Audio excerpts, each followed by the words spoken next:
The time to try Roblox has come, and I'm gonna try Grow a Garden because that's what you guys play apparently, or at least my Squillian audience. And I want to see what I think of the game and give my initial impressions. Now I have to admit, I did try to play and record a little bit of it before, but the recording was trash.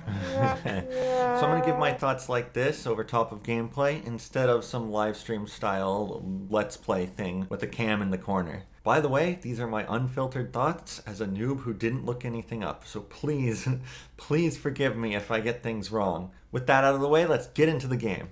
Now the game starts off pretty slow, to be honest. You kind of just sit there waiting for stuff to grow, but it gets a lot more active when you've got a lot of things planted and there's always something for you to harvest. Now there seems to be two types of plants as a noob. Plants that only grow once and then you harvest them and sell them and then you gotta buy more seeds, or plants that take forever to grow initially, but then they continue to produce after that. And once you've got a couple of those plants going, the game gets a lot more active as there's constantly different things for you to collect, and of course if you haven't collected something, then it's not growing a new thing, so it's in your best interest to collect it as fast as possible and then sell and buy more stuff and yada yada. But from what I can tell, that's really the game.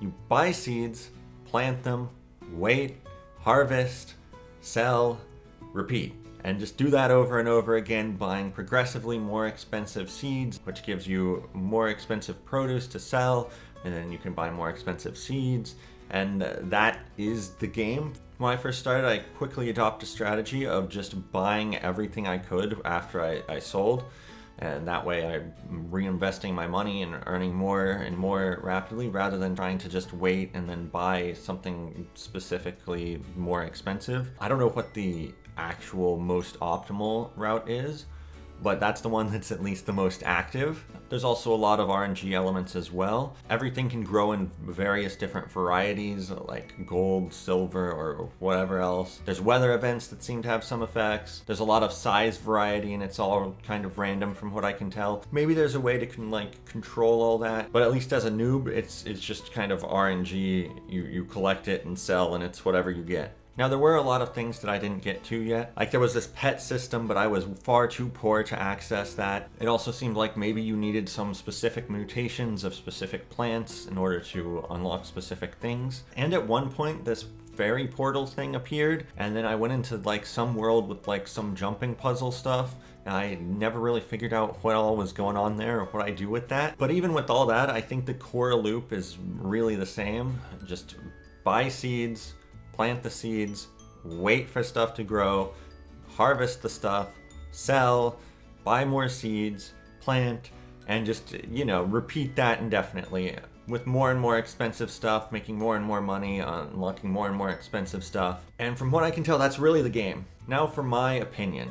And honestly, I think it's a little boring. I know that's probably quite controversial, and I'll admit, once I was sort of getting into the groove a little bit, it was a little addictive, but at the same time, the gameplay is just really basic.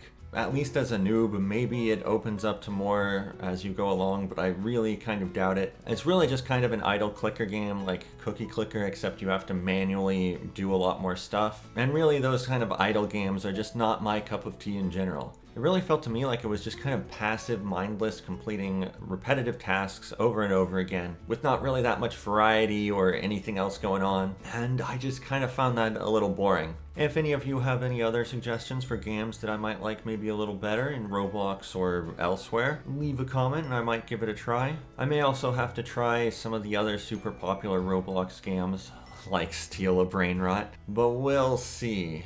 Thank you for watching. See ya.